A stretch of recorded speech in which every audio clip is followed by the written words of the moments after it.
টঙ্গীর গাজীপুরাবাসী কায়ালমুনিয়াম কেন রাতের আধারে তাদের যে গ্যাস যে ধোঁয়া এগুলা কেন রাতের আধারে কিংবা একদম ভোরে সুবেহ সাদিকের সময় তারা ছাড়ে? আপনারা কি জানেন?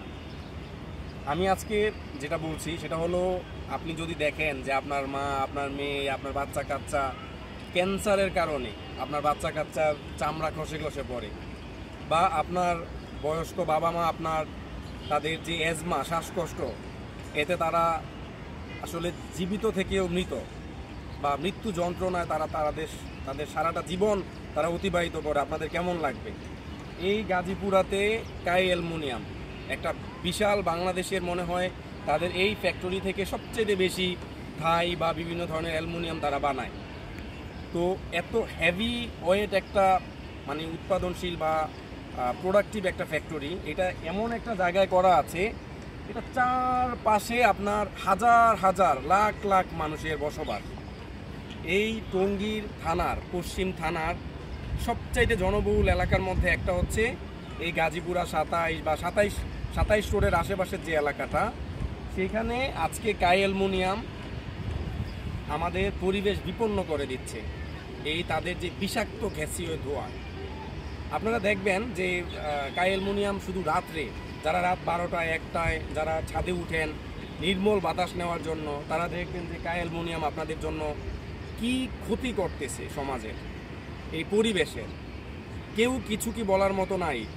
আপনার বিভিন্ন ধরনের যে এই ধরনের ধোঁয়া, আমরা ইটের ভাটা, নর্মাল ইটের ভাটা নিয়ে আমরা অনেক পরিবেশবিদরা অনেক আলোচনা করে থাকি, সেটা তো নর্মাল ইটের ভাটা। বাট আজকে একটা স্টিল প্রসেসিং একটা কোম্পানি এখানে হয়েছে, তাদের যে রূপটপ, যাতে তাদের যে রূপ, এই রূপ থেকে একটু উপরে তাদের চুল্লি, যেটা দিয়ে তারা গ্যাসটা হচ্ছে উপরে ছাড়ে, এটা কেন হবে?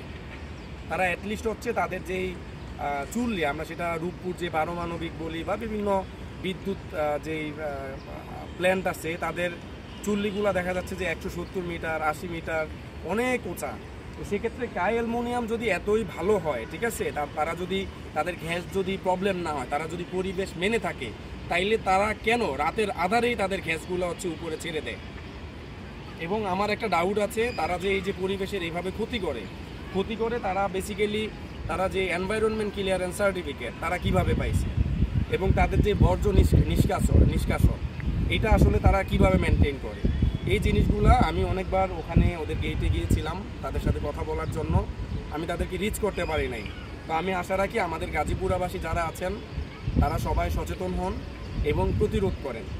দেখার বিষয় নাই যে তাকে কে ব্যাকিং দেয়, এই এলাকাটা হচ্ছে আমাদের বাড়ি ঘর, যারা বাড়ির মালিক আছেন বা আমরা থাকি আমাদের সন্তান সন্ততিদের জন্য। এই এলাকায় এমন একটা বিপজ্জনক ফ্যাক্টরি আছে, কিন্তু এটার যে পরিবেশের যেই সুরক্ষার যে বালাই নেই। এবং সবচেয়ে ইম্পর্টেন্ট হচ্ছে এই এলাকায় বাচ্চা কাচ্চা এবং যারা বয়স্ক লোকজন যত বেশি অসুস্থ প্রবণ, এটা অন্য এলাকায় ততটা না। স্বাভাবিকভাবে এখানে কলকারখানা অনেক, তা সত্ত্বেও দূষণের শিরোমণি হচ্ছে এই কায়ালমুনিয়াম। অনেকে আমি দেখছি এলাকা থেকে অসুস্থ বাচ্চা কাচ্চা ফ্রিকোয়েন্টলি অসুস্থ থাকে। এই বাচ্চাগুলো যখন উত্তরাতে যায়, তারা ওখানে পার্মানেন্টলি শিফট হন, কমে যায়। তো অবশ্যই কায়ালমুনিয়াম having bad impact in environment.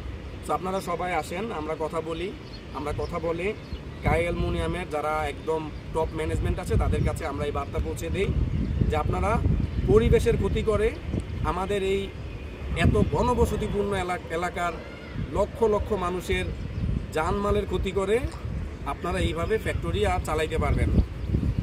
এতদিন অনেকে হয়তো চুপ ছিল, কিন্তু আমার সন্তান নিয়ে আমি খুব উৎকণ্ঠার মধ্যে আছি। এবং তারপর ভাবলাম যে শুধু আমার সন্তান নিয়ে আজকে আমি ভাবছি, সবার বাচ্চা কাচ্চা নিয়েই আমাদের চিন্তা করা উচিত। তো সবাই ভালো থাকবেন। আপনারা জানাবেন যে আমরা আসলে কায়ালমুনিয়ামের এই ধরনের পরিবেশের যেই বিপজ্জনক যেই কার্যক্রম, সেটা দিয়ে আসলে আমরা সেটা প্রতিরোধে আমরা কিভাবে উদ্যোগ নিতে পারি। সবাই ভালো থাকবেন।